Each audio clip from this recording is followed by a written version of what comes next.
Welcome to our Peer Perspectives program for this evening. My name is Dwayne Morrison. I'm the Vice President of Sales for LumiThera, and I'm going to act as your host and moderator for tonight's event. And so I want to thank each and every one of you for joining us tonight. During the presentation, if you have a question, you can just click the button at the bottom of your screen that says Q&A, and you can leave your question there. And then at the end, we will start asking questions to our panelists. So just feel free to do it anytime during the presentation, so you don't lose your place or your question, and we will get to it. I'd also like to introduce our presenters for today, and I'd like to start out with Dr. Clark Tedford. He is the co-founder of LumiThera and has served as president and CEO from the formation of the company in 2013. Previous, Dr. Tedford was vice president and chief science officer of PhotoThera, a leading LED and laser company from 2010 to 2020. Prior to that, held numerous posts in research and development, both in the ophthalmology, pharmaceutical, and outside of ophthalmology as well. He got his Ph.D. in pharmacology from the University of Iowa and completed his post-doctoral work in the Department of Pharmacology at Loyola University Medical School. And so welcome, Clark. I would also like to welcome to our virtual podium Professor Ben Burton. And Ben is a consultant ophthalmologist with expertise in cataract surgery, age-related macular degeneration, diabetic retinopathy, uveitis, and neuropharmacology. He studied at Cambridge University and then trained at Moorfields Eye Hospital before moving to James Paget University Hospital. He set up the age-related macular degeneration service and became the lead for that department. Professor Burton also pioneered the research in the eye department and is now the most active researcher in the hospital at this point. And he's also contributed to numerous research journals, books, and has published more than 70 papers and has gained 14 prizes and awards. So we are very happy to welcome both these presenters to our podium here tonight. So without further ado, we'll get started. And Clark, I think you're driving the presentation, so I'll leave it to the two of you. Thank you, Dwayne. Ben, it's a pleasure to be on the Zoom webinar again. It's getting exciting. We've got more and more data that we can talk about, so we're going to try to squeeze it all in and allow questions at the end. And so as Dwayne indicated, there's a Q&A button at the bottom. If you have any questions, please put them in and we'll try to get through this so we have plenty of time to answer your questions. For tonight's agenda, I'm going to spend just a few minutes talking about photobiomodulation and the multiple wavelength approach that we take with the Valeda Light Delivery System. And then Ben, who's one of the PIs for our European Lightsite II study, multi-center study, and the leading enroller, is going to review that. And then I'm going to add the new data that we've got from our pivotal US study, the Lightsite III. And hopefully we'll have a nice ability to compare and contrast the two studies. They were sister studies both in Europe and the US. And we're excited to be here tonight. And so thank you for joining us all. With that, as Dwayne said, we formed the company in 2013. I'm a neuropharmacologist. I've been involved in degenerative disease, both in ophthalmology, but as well as in the brain for many years. And formed the company with 2 eye doctors and 2 engineers with the purpose to really create a non-invasive treatment for degenerative eye disease. This technology, photobiomodulation, we'll talk about briefly, but it's really a light-based technology to improve visual function, hopefully stop or slow progression of debilitating eye disease and prevent vision loss and blindness. Photobiomodulation has been around for a while. It's also known as low-level light therapy. And it's really a growing medical technology. We see about 30 or 40 publications a month in various therapeutic areas. It's using specific wavelengths, typically in the visible to near infrared, to stimulate cellular functions. It's approved in arthritis to reduce inflammation and pain. It's used in a lot of other skeletal muscle areas, wound repair in diabetics, sports medicine to help recover after injury, knees and ankles, etc. And it's expanding into other areas. One of the areas that it's expanding in is the use of it to protect cells in oral mucositis against radiation poisoning that happens during the course of radiation treatment for these patients. And obviously, it has not been promoted in the ophthalmology area. We've created a ophthalmology eye safe device to look at PBM in degenerative eye disease. The targets that we're going after are very specified based on the wavelengths. Two of our wavelengths are going after mitochondrial enzyme called cytochrome C oxidase, and this is a cartoon of it on the left. It really has two sites that light therapy can be absorbed. These are called photoacceptors, and one of those is far red, or 660 nanometers, is accepted by the iron-copper complex that's a binding active site for the enzyme. The enzyme's role is really to reduce oxygen to water and pump hydrogens across the inner mitochondrial membrane that then lead to the next step, which is ATP synthase to create ATP stored energy.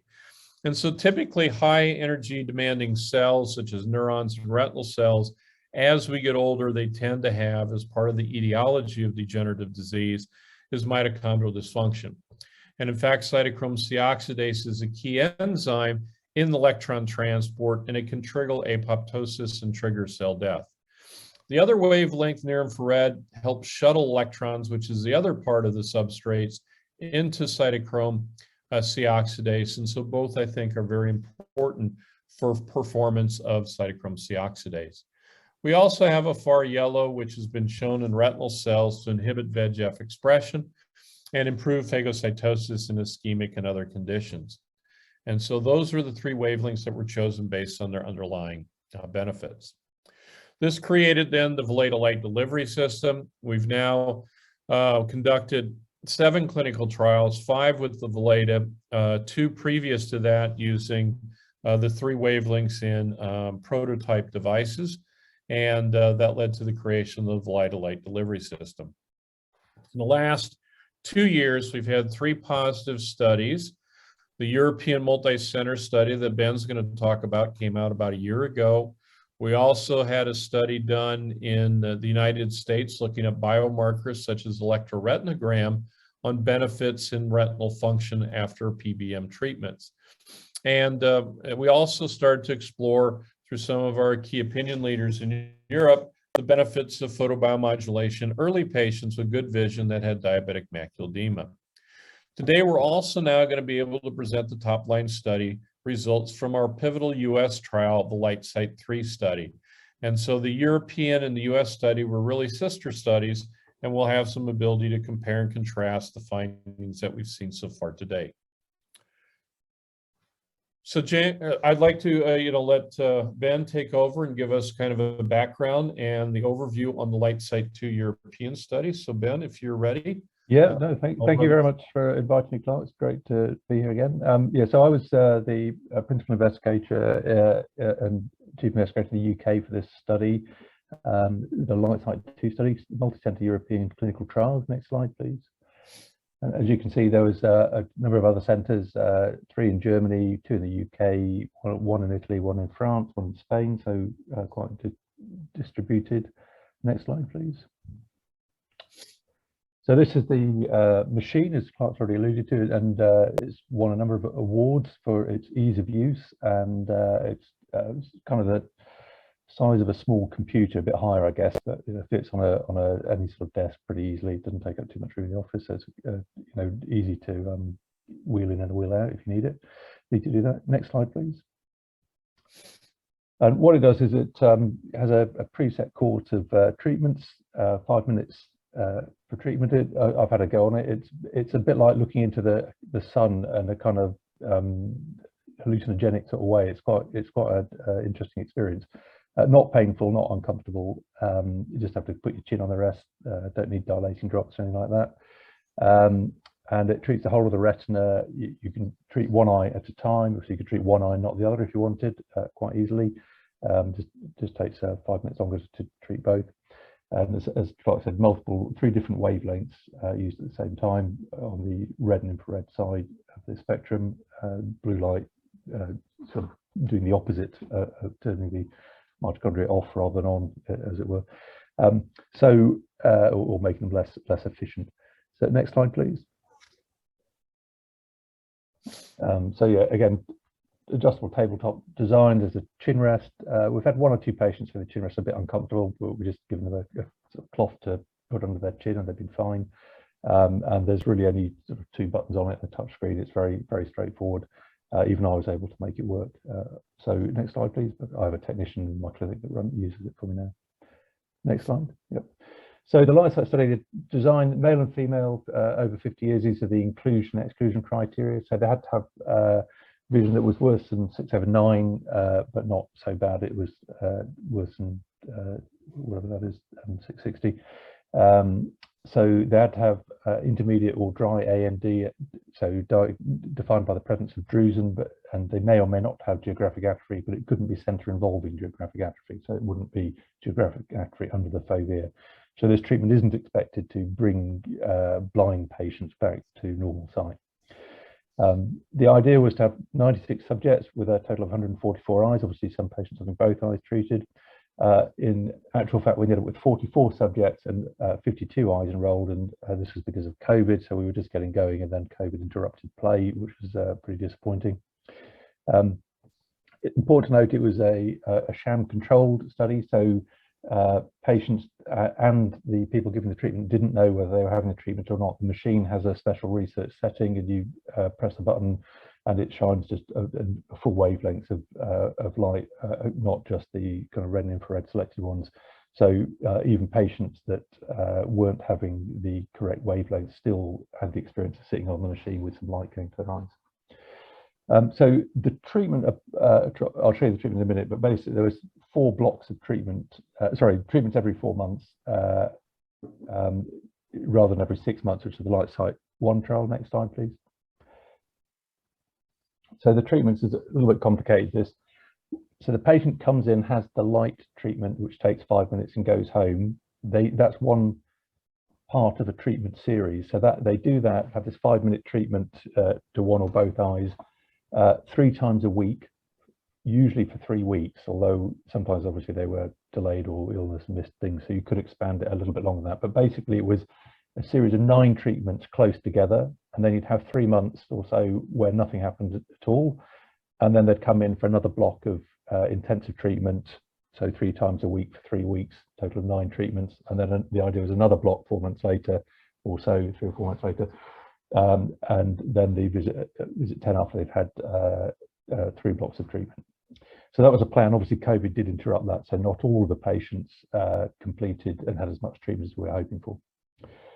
So best corrected vision was the primary endpoint, and then whether there's an improvement in vision at 9 months in the treatment group versus the sham group. We also looked at Mars contrast sensitivity, and also looking at the impact of OCT measurements on drusen volume and drusen thickness. And we were also, as an exploratory analysis, interested in particularly in geographic atrophy, and whether that was progressing or developing. And then obviously, as always with these studies, we need to look at these safety and adverse effects. Next slide. So this just shows the rough distribution. We had quite a lot of patients in our centre. One of the reasons for that is that we were screening patients that we were treating for wet AMD in the other eye, but had some early dry AMD in their good eyes, which meant also that a lot of the patients were high risk for developing wet AMD, which is a sort of interesting, relevant, which we'll come to later. So the last subject, last visit was December 2020, database lock, January 22nd, 2020, it might be 2021 actually. So we're about to submit the data, in fact, so it's a little bit outdated slide, but next slide, please. So 8 European centres. We've talked about multiple outcomes. Next slide, please. So 32 treated, 19 sham. All Caucasian, not for any particular reason. It just happened that way. That I particularly work in an area where there's a lot of Caucasians, a very few Black Afro-Caribbean, etc., Asian, and so on. So just by chance, but these are elderly patients with AMD, obviously. Mean age 74.1 years, and average time since diagnosis of 3.7 years. Next slide, please. So usually it's just sort of 10 years or so that people lose vision with dry AMD. So as we see, the majority of eyes had baseline vision between 70 to 79 vision, so that's around 612, so that's good enough to drive. So these are patients with pretty good vision. So we're not treating cat fingers vision that's, you know, kind of hopeless case in terms of restoring vision with extensive geographic atrophy. This is early disease, trying to prevent things getting worse. Next slide, please. So this, again, a sort of impressive looking graph, but which did show that there was a consistent improvement in vision that was maintained, but only a couple of letters, just so, you know, but you wouldn't really expect a massive visual improvement with the good starting vision. And so next slide, please. And this is just to compare the sham group with the photobiomodulation group. Again, not enormous numbers of patients, but the photobiomodulation, that's the top line, improving in this group of patients that completed all 3 rounds of treatment at about 4 letters. With the sham group, more or less stable vision from where they started. So possibly, you know, beginnings with signs of some positive effect from the treatment there. Next slide, please. And again, this is the number of patients that had completed all 3 rounds of treatment and also improved 5 letters. So again, that was more patients in the photobiomodulation group compared to the sham group. Next slide, please. This is a contrast sensitivity data. This, I think, is a bit of a victim of the limited number of patients that we had in that. And also the fact that the photobiomodulation group had very good contrast sensitivity to start with, so there wasn't really much chance of them improving beyond where they were. But it almost makes it more impressive, the fact that they've improved the vision a bit despite having very good photobiomodulation, very good contrast sensitivity to start with. Next slide, please. So one of the things I was particularly interested in with this study was the development of geographic atrophy, because that's the thing that really makes people permanently lose vision. And we know that increased drusen load and volume of drusen and pigmentation and so on increases the risk of that. Next slide, please. We're also interested in can we prevent people developing wet AMD with this intermediate degeneration that we're treating. And so, as I mentioned, there was quite a lot of eyes that had wet AMD in the other eye, and therefore were considered at high risk of developing it in the treatment eye, the non-wet AMD eye. In fact, none of the high-risk eyes converted to wet AMD in the PBM photobiomodulation active treatment group. Again, the numbers are small here, but it's just an interesting signal. Next slide, please. So overall, again, the actual number of patients are small, but it was pointing in the direction of photobiomodulation, certainly not increasing the risk of wet AMD. Next slide, please. Again, this I found very interesting and very encouraging, is the rate of drusen increase. So the drusenoid deposits, as we know, the more of them you have, the more likely you are to lead to late-stage macular degeneration with visual loss. And if you look at the blue line, that's a treated group. That shows that the drusen load didn't increase over the 9 months in the patients treated, whereas the ones on the sham arm, the drusen load did continue to increase, which is what you would expect with a normal natural history of the disease.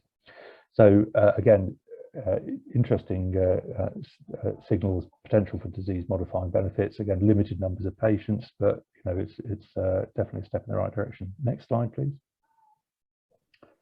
And again here, again, very interesting, looking at the progression of geographic atrophy. which did seem to be getting worse in the sham group.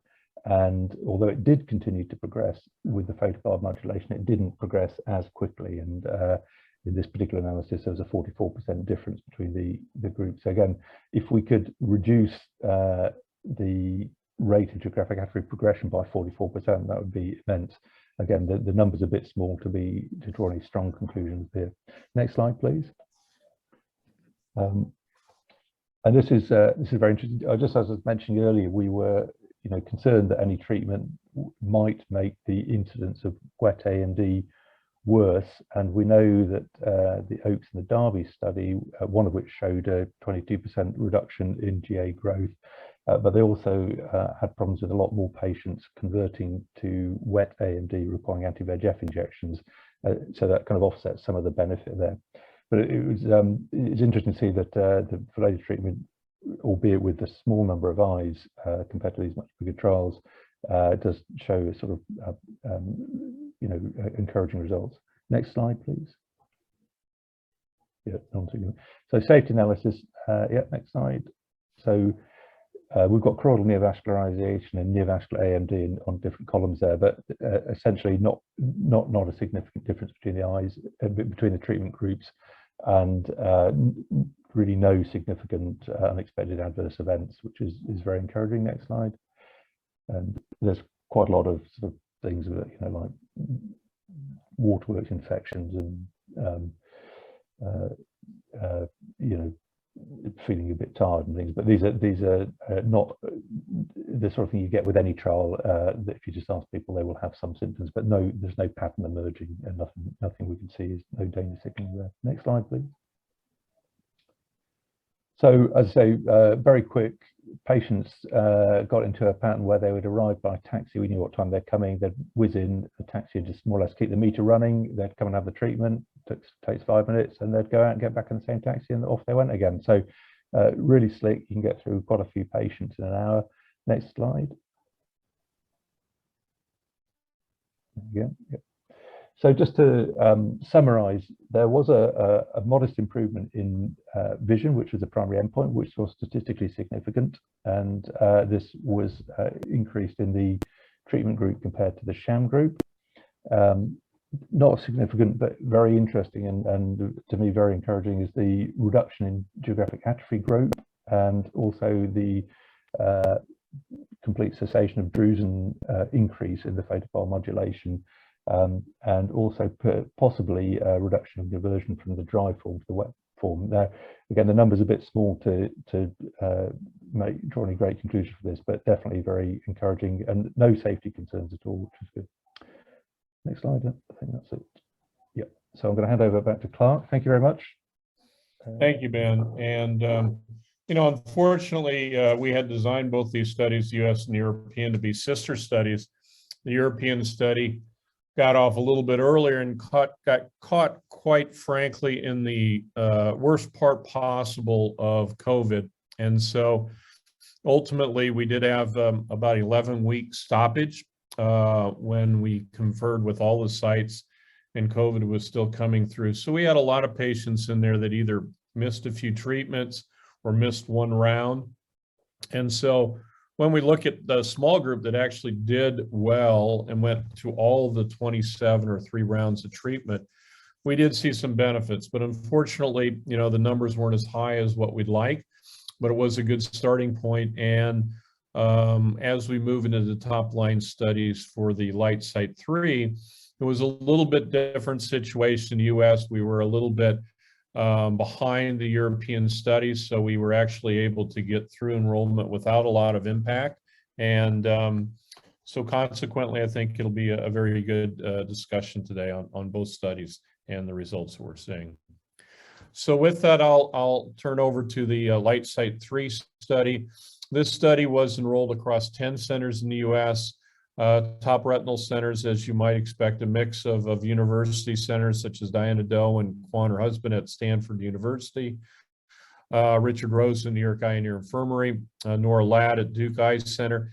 And the imaging center in Europe was Marion Monk at the Bern Imaging Center. She coordinated with Glenn Jaffe here so that the imaging across both studies was consistent, and Glenn Jaffe at Duke Imaging Center was the central lab for the Lightsite III study. The study, as Ben has talked about, in both cases are double-masked, randomized, sham control with a parallel group multi-center. And what we mean by the sham treatment, as Ben has alluded to, is that the patients go through the same 4 to 5 minute procedure. What we do is it's an active control, so it's not putting the person in a dark room. We could mask it that way. We do reduce effluence about 50-fold on the yellow, about 100-fold reduction in the 660 or far red, and we turn off the near infrared. So the patients do see bright, but it's not as bright as the active treatment. And so consequently, we do give away a letter or two in all the treatments and all the studies that we've done to date with an active control. In this study, similar to the Lightsite II, we did randomize 2-to-1 active to sham. It was the same criteria, 2032 to 2100, and no central involving fovea, 1 millimeter in the fovea for GA was an exclusion criteria. We independently in both studies qualified each eye. And in this particular study, we had 100 subjects, 148 eyes, actively 2-to-1 randomized in PBM. And the study really extends what we saw in Europe. We did a treatment series every 4 months, so at 0, 4, 8, and 12 months. And then at 13 months, we locked the database. We're continuing to follow these patients for 2 more series out for a total of 24 months. And I can say right now, we've got about 40% of the patients that have already passed and completed the series 6. The p-value that needed to meet the criteria to unmask the study was pre-specified to be less than 0.025 at month 13. And we're happy to say that we were able to achieve that significance and able to unmask the study. So what we're going to talk about is the data up through 13 months in the Lightsite III study. Similar to the European study, it was mainly Caucasians. Female was about 68%. This case, again, the patient age was around 75 years, but a little bit later, about 5 years from diagnosis. And in contrast to Europe, AREDS vitamins are highly utilized, about 86% in the US. We did stratify the study so that across sites it was equal between AREDS and no AREDS in terms of the balance. Again, the patients started out with very good vision, around 70 letters was their baseline score. And we saw about a mean 5.5 letter gain at month 13, which we'll show you in the next few slides. This just illustrates very similar to what we saw in the Lightsite II study. The majority of the patients had very good BCVA letter score, 70 to 75. Overall, about 70% of the patients had 20/40 or better vision in this study, similar to what we saw in Lightsite II. Here's the results out through the 13-month, the primary being in green PBM versus sham in the gray, where there was a statistically significant difference at month 13 between the 2 groups with a p-value of 0.02. The first and secondaries was changed within the group in BCVA letter score. And you can see again, similar as in the European study, we get a sustained benefit, was significant at all the points but 1, including the first month after treatment. And about a 5.5 letter gain was seen with a p-value of 0.0001 at month 13. Now, if we look at that a little bit closer and look at the stratification of that patient population, you can see we got a significant number of patients that had 5 to 9, 10 to 14, or 19 or 15 or above letters. And so you can clearly see a shift towards BCVA letter improvement in these patients. In addition to that, we also saw about half as many patients show letter loss over the course of 13 months. Looking at kind of the mean of those patients that we call responders, if you recall, about 35 to 40% responded with greater than 5 letters in Lightsite II. In Lightsite III, we saw about 55% of the patients showed at least 5 or more letters. That would be these 4 groups in green, with a mean of almost 10 letter improvement. And what's, I think, even more impressive is that about 26% of the patients in these three groups represented at least a 10-letter gain with a mean of about 13 letters improvement. So considering the early stage of disease where we have viable tissue, the patients did very well. And for comparison, just we understand that, you know, this is an early study. If we look at the lampalizumab studies, both the Chrome and the Spectra, these are probably two of the largest studies ever done to look at progression of GA with patients that either had unilateral or bilateral GA. And unfortunately, the complement inhibitor had no benefit at all. But what we learned from this study was there was a significant burden of vision loss from GA. These patients lost about 5 letters in 48 weeks. Now, these patients are probably about 12 to 18 months before we get to that point. The BCVA improvement here, or their baseline, was about 70% of the patients being greater than 20/40 vision. In this study, over 60% of the patients were about 20/50 or better. So we have been treating these patients at a time where we have viable tissue, we can make a difference before you kind of run into that cliff with the presence of GA. Drusen volume was very interesting. In our Lightsite I study with late stage, we'd seen some patients that we had significant reductions in drusen. In the Lightsite II study, we actually saw that we were getting drusen deposition through the course of 8 months. Now, extending that out to 13 months, we've seen a similar analysis here. We virtually see no drusen deposition over 13 months. We do tend to see an increase in drusen. Remember, in both this and the study that Ben was involved in, these are intermediate patients, so the amount of drusen is less to begin with, but it continues to increase in the sham, and we really see minimal increase in drusen volume or thickness in the course of these two studies. We did, however, see a significant correlation between the improvement in BCVA with PBM and lower drusen volumes. Now, because they were fairly flat, we're not seeing a one-to-one correlation, but it does suggest that we do see increasing drusen as the disease progresses, which then can lead to downstream events, including vision loss, neovascularization, and GA. So there is something here. We're going to continue to evaluate that in those patients that did very well and see if there is further correlation here.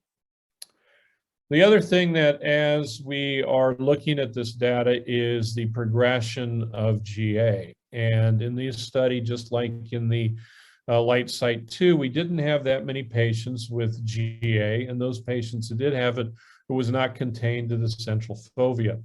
However, we did have about 9 patients that started out with GA at baseline, 55 patients in the sham, and 93 patients. So about equal, around 5 to 7% conversion when they entered the study.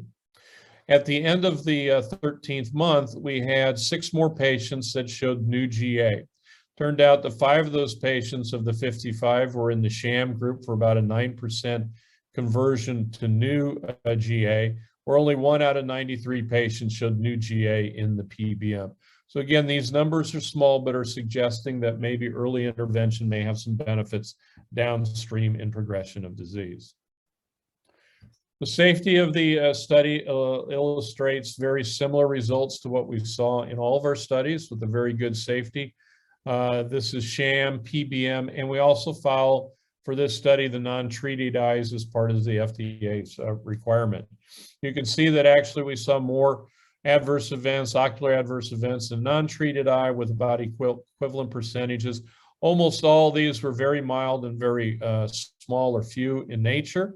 I do want to point out that neovascular, we did see some patients that converted in both arms with about 2 to 5%, 5% being in the PBM arm.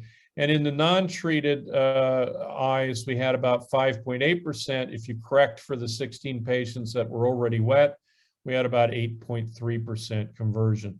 And so very analogous to the small numbers, but potential benefit in small numbers of reductions to the wet form in the PBM treatment groups. And again, really nothing to talk about in terms of adverse events. And we've seen this throughout the study and looking at all the visual functions. We also measure perimetry, color tests, a variety of things. They're really, over the course of 13 months, been a very excellent safety results in this study. So overall, in Lightsite III, we did see again an improvement in BCVA with a 5.5 letter gain from baseline to month 13. About 55% gained at least 5 letters with a mean of about 10. 26% had at least 10 letters or more gain with a mean of 13. Less patients lost vision or lost letters. And we did see some nice anatomical improvements, no drusen deposition. And so hopefully, with an excellent safety profile, we'll continue to see progression of the use of PBM in the treatment for dry AMD. The study was supported in part by the National Eye Institute. We're very happy for the funding. And so I think I will stop now and we can take some questions. All right, excellent. Thank you very much, Ben and Clark, for the presentation. We do have some questions coming in, and let me get to the first one here. This has to do with the performance of the sham. And what kind of light did the sham patients look at? Can you explain why they had an increase in visual acuity? Want me to start with that, Ben? Yeah. Right. So as I indicated, in the sham treatment, the procedure is exactly the same. They go through the 4 minutes with the different wavelengths that are presented to them. Initially, they see the near infrared and yellow coupled, and then that's for about 35 seconds with the eye open. Then we have the eye closed, and we give 90 seconds with the far red, and then we repeat. So it's 35, 90, 35, 90. In the sham, what we did is we turned off the near infrared because nobody can tell if it's on or off.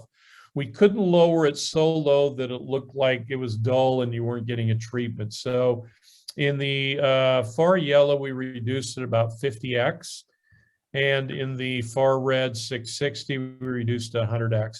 So it is not a pure placebo, and we know that if we're stimulating the photoreceptors, we're probably also targeting some stimulation of our targets. And we've seen this in really all 3 trials. We do give a letter or 2 away. It tends not to impact disease progression, and it may be seen, 1 or 2 months, and then as the patients separate, it doesn't seem to be as beneficial.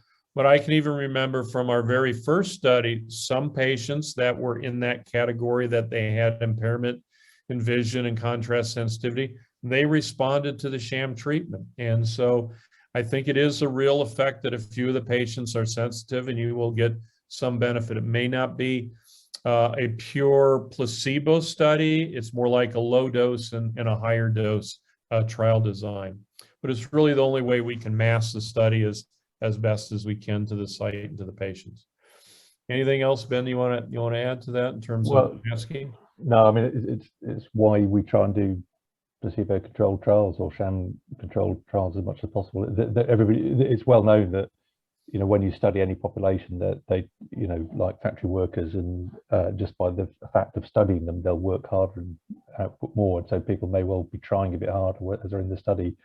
Patients want to please you and might squeeze an extra letter out. So that's why it's important that the people checking the visions don't know which treatment arm the patients are in, which is obviously key to this.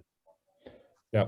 And I think that's a great point, Ben. We also made sure that the people doing the scoring were not the ones operating, and we made the operators wear goggles that were coated so they couldn't see the red and yellow. So we put a lot of thought in how we could make this as masked as possible in terms of trial design, with the limitation that it is still a light-based study. So I think that we tickled some of the photo acceptors with the low dose in these patients.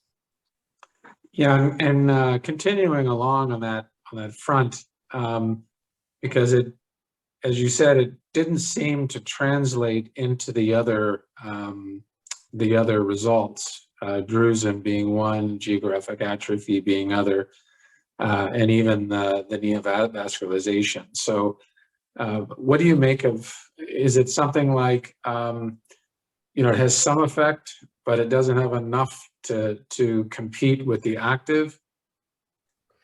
Well, I think there is an acute effect you see from stimulation of PBM at mitochondrial enzymes. But remember, what we're doing is we're stimulating over the course of about 3 weeks with 9 sessions. And what's shown in the literature is that upregulates not only cytochrome C oxidase, but the whole pathway.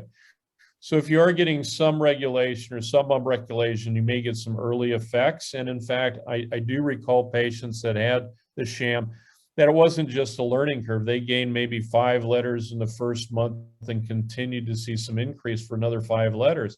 And it paralleled to when we were getting treatment around them. So I think that there is a reality that our PBM dose is fairly high. We are seeing some photo bleaching at the end. So that means in the active dose, we're giving a pretty good shot at stimulating the photoacceptors and seeing that. The interesting thing about a light-based study in the eye is that your photoreceptors are actually a good indication of how much light you're giving. And we do know that they're seeing the visible light, so we're probably hitting some of our targets a bit with the sham treatment. Does that make sense, Ben?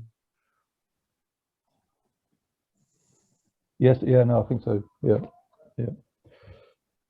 In regards to cataracts, how does that affect the performance of the device? It's during just a regular treatment, and how does that affect the performance in a study?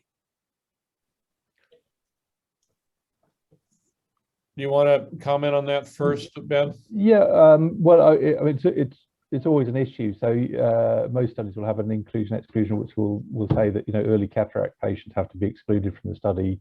You can be pseudophakic it, which is in some ways better, although even they can develop posterior capsular pacification. But again, the presence of cataracts makes you anticipate that overall the vision will be getting slightly worse unless people have cataract surgery during the trial period, which I don't think any patients did they? I don't know about the Lightsite III. I don't think not so much in this one. Lightsite III we did, because now we're looking at a study that goes out 2 years, and we obviously have exclusion criteria for cataract patients that are worsening, but it's really kind of a judgment call. And the longer these studies go, you're going to not be able to predict whether or not a patient's going to have worsening of their cataract. And we did see that. We had the only patient that lost 20 letters in the Lightsite III study was due to a cataract worsening. So we do stratify by that. And then the problem is that if you allow surgery during the study, they're going to have a great increase in BCVA. So it does have a huge impact in messing up a clinical trial. So we try to stay away from that. I think the other point, though, is the wavelengths that we're using are long enough that a little clouding of the lens is not going to impact the treatment from its ability to reach the retinal tissue. These wavelengths can get through skin and muscle and even skull, and have been used in other areas. So the lens tends to absorb ultraviolet light rather than infrared anyway. So even if it is a bit of cataract, it shouldn't make a difference. So it should probably help, in fact, if anything. So in our study now, in the U.S. study, we do have a separate stratification that we will analyze the data minus any patients that have worsening due to cataract. And we did have about 2 or 3 of those that happened over the 2-year period. Okay. The next question is about drusen. A previous study had drusen reductions. Do you have thoughts of why that these later studies did not show the same reductions?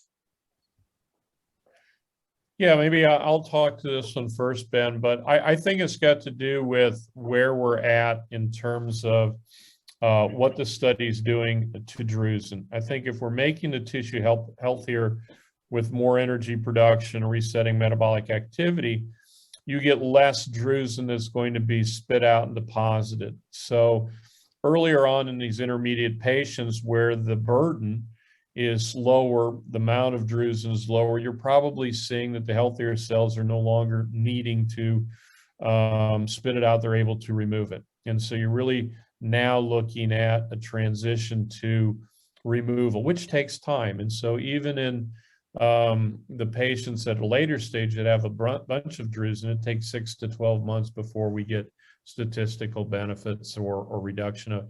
So I think we're shifting towards a healthier output.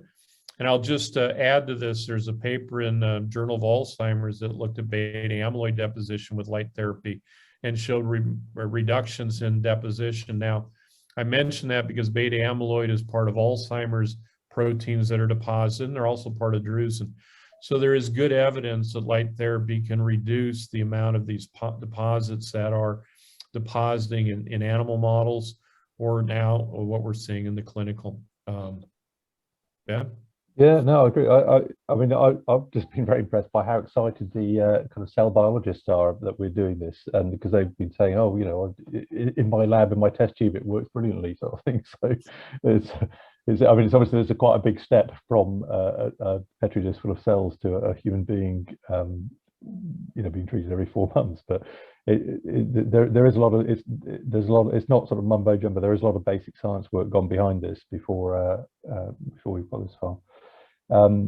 Yeah, I think also there is a natural history. Some of the kind of thickness of the retina is small pigment epithelial detachments, and there is a natural history that some of them do flatten. So if you have studies with very small numbers of patients in it, may be that you'll see flattening, and that will get counted as reduction in volume, which might have just happened anyway. So that's why we need bigger studies and longer studies. You know, and it is difficult when you've got a disease that progresses slowly, like dry AMD, over a period of 10 years. And, you know, all the problems we've had with COVID and stuff. But at the moment, you know, what other treatments have you got? You've got, you know, injections that might be available in a few years ago, but patients generally not very keen to have a lot of injections. It's especially when they've, you know, at an early stage in their disease. Speaking of that, Ben, since you've done patients, what is the response of the patients been to the treatment? You mentioned that they're not real keen on injections. How did they tolerate or feel about photobiomodulation?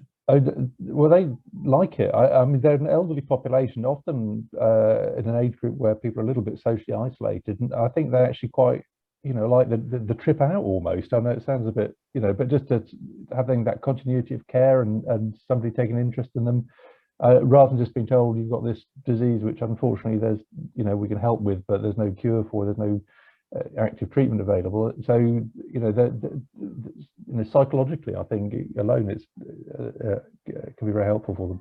It is a bit of a shame that we're still just trying to slow down progression rather than reverse, you know, probably reverse the disease process. But you know, at least it's a step in the right direction. And you know, if you're 90 odd, then perhaps you only need it slowing down.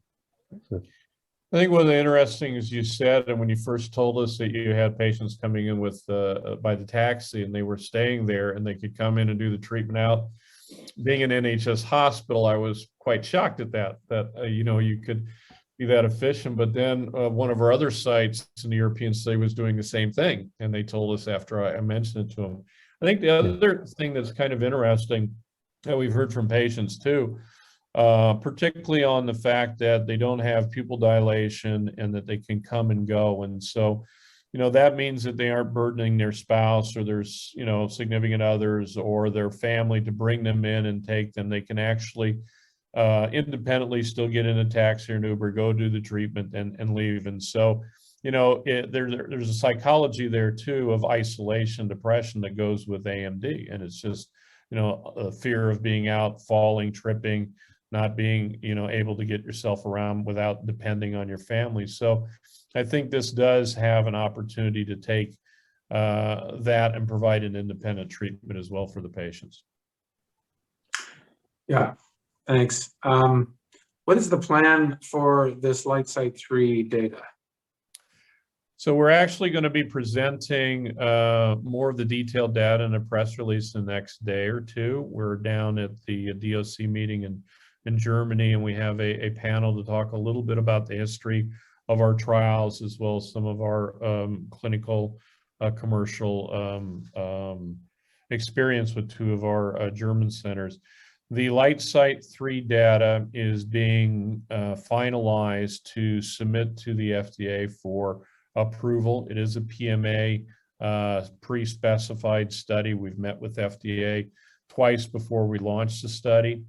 And we believe that the data is sufficient to take us through the PMA process. So over the next few months, we'll be, finishing analysis and putting together the clinical study report.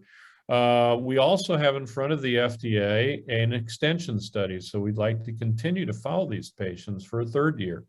And we do realize that some of these patients are losing vision. So it gives an opportunity for those in the sham treatment to come across and get a treatment while we offer a third year for those patients. So, I think in Europe, we have a registry study which will allow some of our patients in the Lightsite II to continue and bring in other centers as well.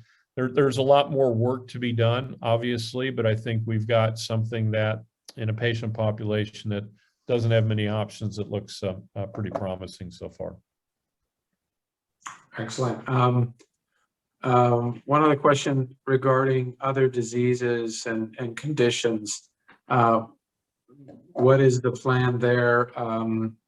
Are you seeing any reports from the field, from the sites out in the field of what they're doing?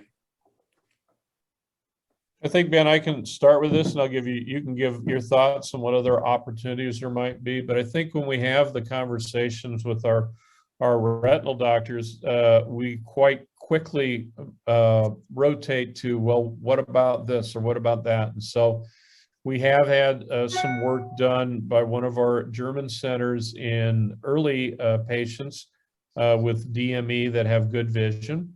Could be used in front of those patients that you're kind of monitoring before they have vision loss and they have anti-VEGF. I think other things that have been brought is we're seeing other maculopathies that doctors are looking at where they don't have many options. Central serous is one that's come up. We've heard a couple cases in Stargardt. So I think there's a lot more research, and we're committed to try to find the right collaborators and centers that we can expand this. We do think it's not going to work in everything, but it is a platform, and there could be some other opportunities. And Ben, I'd like to hear what your thoughts are on other areas. Yeah, I'm just a little bit worried about people using it for treatment for conditions where it hasn't had any trial data at all. It probably is safe, and I can sort of see if you're a patient with an untreatable disease that it's tempting to try things, but it does make it then very difficult to, know what's going on. Have you helped them? What would you do if that patient suddenly got a lot worse? I mean, there have been, trials where people with the best will in the world have done a trial and then found out that the active treatment made them worse, and so you have to be a bit careful. I know certainly in Europe people are using it for all sorts of things, but it's not something I'd be terribly supportive of. I like the approach that you're taking of doing proper, sham controlled trials and actually knowing that you're doing the right thing for the patient. Well, I think, to that point, Ben, we do have an FDA now approved study for patients in DME with 5 of our centers that have been involved in the Lightsite III study. And so, each disease is different. They're not going to have the same etiologies and maybe even the same responsiveness. So you're exactly right. I think there are multiple studies that we have to do with our colleagues in ophthalmology. We've just started the PRIME study, which is photobiomodulation reduction macular edema. And that's going to be a 40-patient randomized multi-center control pilot study in early patients with DME. And that's also supported in part by the National Eye Institute. Perfect. Well, we're pretty much at time, maybe a few more minutes, but I think we're going to adjourn. And so I just want to thank Clark and Ben for being on our panel tonight. And obviously, those who would have any other questions, you can reach us through our website at LumiThera.com. And so we thank you very much, each of you, for being on and joining us this evening. And we wish you a very good night and a good rest of your week. And if you're in Germany, in Nuremberg, come on by the DOC to see us. We'd love to see you. Thank you very much and have a great evening. Thank you. Ben, it was a pleasure. As My always, pleasure, Joel. Thank you. Cheers. take care. All right, guys. Bye.